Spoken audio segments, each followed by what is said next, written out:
Remember, during the colonial period, mid-1600s, there was no such thing as white people. I know some people who are now called white find that shocking, right? Because they think whiteness is real, right? But whiteness was created. Europeans didn't call themselves white. We didn't call ourselves white. We weren't all members of one big happy family. Are you kidding? Have you studied the history of Europe? The history of Europe was about killing each other. That's what we did in Europe. We just killed each other before we figured out there were other people to kill. We just killed each other, right? I mean, that was the history of Europe. The English hated the Irish, right? Northern Italians didn't even think that Southern Italians were Italians. The Germans hated everybody, and everybody hated their ass right back, right? There was no team called white, no race called white, but all of a sudden, in the middle of the 1600s, there was. Why? Why was it suddenly necessary to create this thing called the white race? Well, because rich people can count, that's why.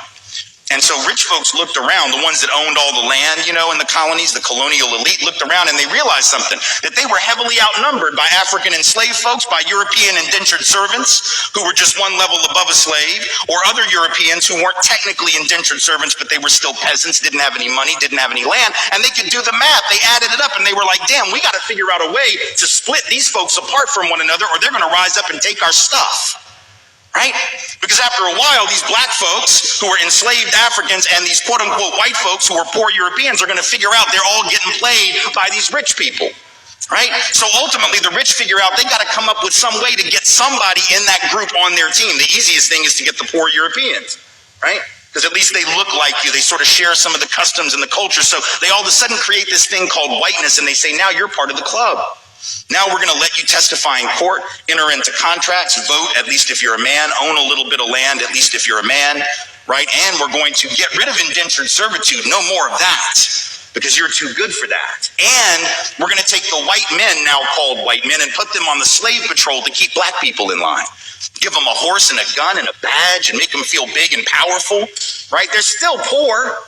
They still don't have anything. They didn't pay the slave patrol well, right? Just exploited them, used them as a buffer between the elite and the other poor folks, particularly poor folks of color. And pretty soon, the rebellions that occasionally happened where black and white got together to overthrow the elite, those stopped because the divide and conquer had begun to work, right? You could turn people against each other by telling those poor white folks, they got to keep these black people in line.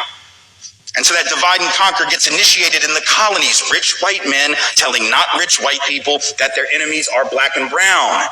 Fast forward to the Civil War era.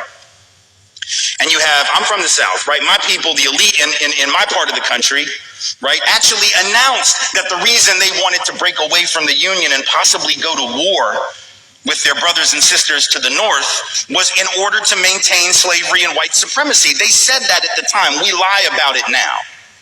And we say it had nothing to do with that. But of course, at the time, they didn't have any shame about it, so they just said it openly, right? The vice president of the Confederacy, Alexander Stephens, said that the cornerstone of the new government was the great truth that the Negro was not the equal of the white man. So that's the reason the Confederacy was formed and existed.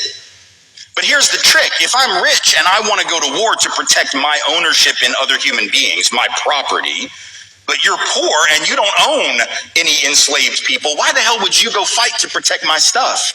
Because I'm a rich person. I'm not going to fight. Rich people don't go to war, right? Rich people get poor people to go to war for them, whether it's in 1860 or whether it's during the 1960s or whether it's today, right? Rich folks get doctors to write notes for them that say that they have heel spurs and that's why they can't go to Vietnam. And if you don't know who I'm talking about, you can Google that shit because he's sitting in the White House right now. All right, Shalom. This is going to be a short, all right?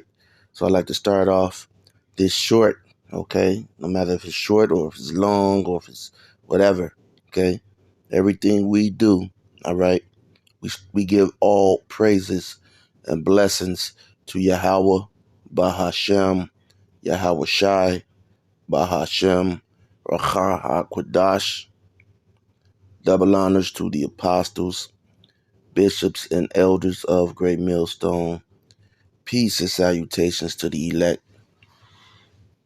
pushing this word in truth and in sincerity, risking their life and livelihood to do so. Shalom to the women and children who watch and who learn as well. Psalms 64:8. So they shall make their own tongue to fall upon themselves. All that see them shall flee away. All right. Now, as this place starts dwindling more and more, all of the lies that's been told here are starting to come out. Okay. All of the lies and the propaganda that has been spread here is starting to come out. I mean, and you have 2/3 of our people. 2/3 of our people, man, are straight up welfare. Uh, you know, you got a nigga that's been used to living in a sewer. Okay, and we've all come from the mud, man. All right, but you had a lot of our people that were like worms in the mud. They like you know you know the mud pretty much. They're generations of mud dwellers. Okay, so when you take that worm out of that mud, okay, and you put them on some soil, it's moist, it's firm, okay, you know, that worm, he gets comfortable there until it rains again and turns that soil into mud again, man. And that's what 2/3 of our people have done. Okay, that's what they continue to do. All right, welfare recipients. All of these facts. Okay, I remember the elder of the GMS Chicago camp bringing out this history years ago, man. Years ago. Now, YouTube has taken great pains to erase a lot of these facts. All right. Through the spirit of Yahweh Shem Yahweh Shai, he found that information out and brought it out. Okay. But now, you have the elder apostles, okay? You have the elder apostles who have been bringing out critical information for our people, man. Okay, and what have they done? They have ignored it.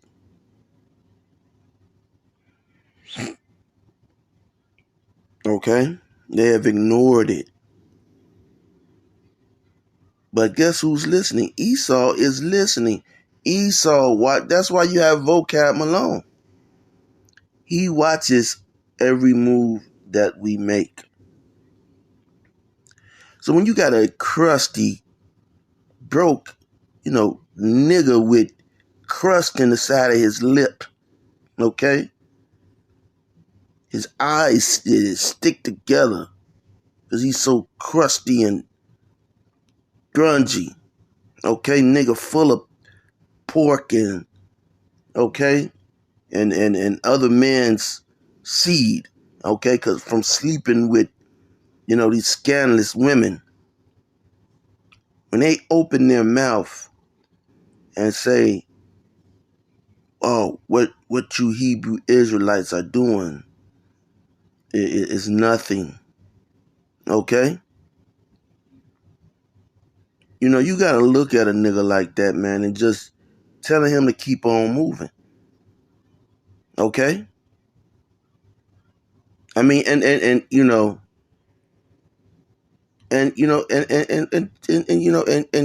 tell, show that brother, man. You got to show them, listen, I talk about welfare. Guess what? I'm talking about stamps. Hey, my mother got stamps, man. Okay? And listen, the time that she did get stamps, hey, I never, I didn't, I wasn't ashamed to use them. I was happy to use them, okay? Because they were like money, okay? But I never looked at my book of stamps and my homies' book of stamps and ever boasted like, I got more stamps than you. My stamp roll is big. I've never done that, okay? And that's what 2/3 of you niggas do when you think that you know you're saying something when you try to say, oh, you niggas need to get a job. What the hell? If you knew where we worked at, nigga, okay? If you knew where some of these brothers worked or what, the occupations where some of these brothers is, you would shut the fuck up, man. But see, the thing is, we understand what are these books? What is all this? You know, you read to get instructions, man. See, niggas, a nigga rigged something. See, 2/3 of our people, they're nigga rigged. Okay, they don't read the instructions. A lot of these niggas can't even put shit together, man. That's why you don't see them on construction sites, because they don't read. Nigga, if you got some money, you got some money because you did mostly all other niggas do, man. Okay? You either got it out of the dirt, okay? Meaning dirty money, okay? And it's always dirty money when it comes to you damn Negroes because Esau's not giving you any goddamn thing, man. Sitting back, laid up, okay? Because they finally let you have some credit, nigga. Shut the fuck up. You broke ass nigga, man. And all you niggas do is collect junk, man. Collectors of junk. Sitting back on a raggedy ass. Shut your nigga ass up, man. You ain't got shit. When you go in your fucking pocket and you pull out some money, guess whose face is on that money, man? A motherfucking Edomite. So shut your nigga ass up. Esau's face is on that money, man. And when you get $1, you don't know what to do with it. So shut your nigga ass up. Okay? You're lost, you're confused, and you're definitely cut the hell off from Yahweh Ba'ashem Yahweh Shah. That's your power. Okay? I need another scripture.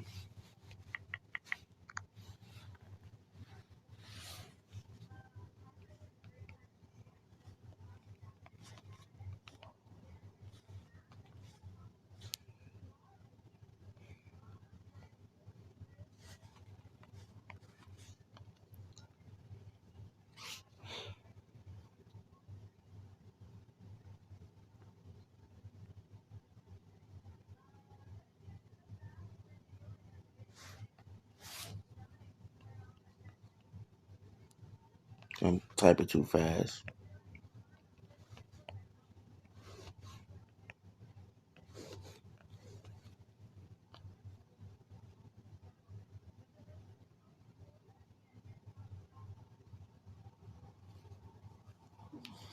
This is John. Okay? Beware these niggas, man.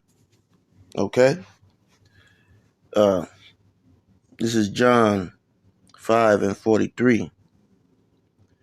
I am come in my Father's name, and ye received me not. Okay. So we come in the name of Yahweh Bashim Yahweh Shai. We come in the name of Israel. Okay.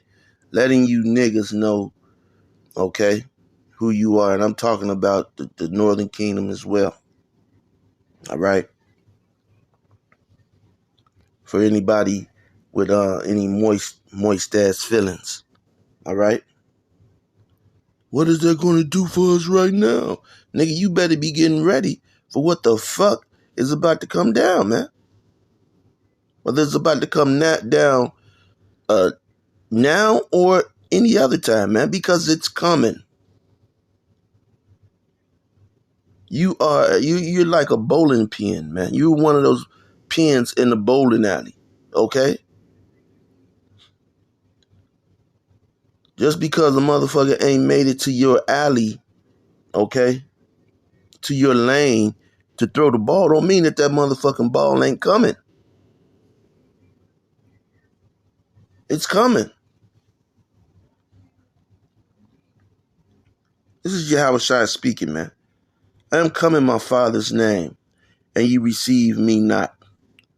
If another shall come in his own name, him ye will receive. And that's talking about you niggas, man. Esau came in his own name, which is Jesus Christ. Let's get this in order, because you got a lot of Israelites running around here talking about Jesus Christ. That's the name that Esau came in. Jesus Christ.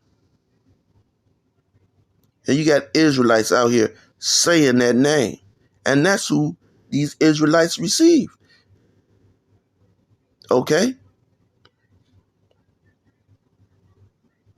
Jesus Christ, man. That's who these Israelites receive. They don't receive Yahweh Bahashem, Yahweh Shai. They'll tell you, oh man, we got to say Jesus Christ because the people won't get it.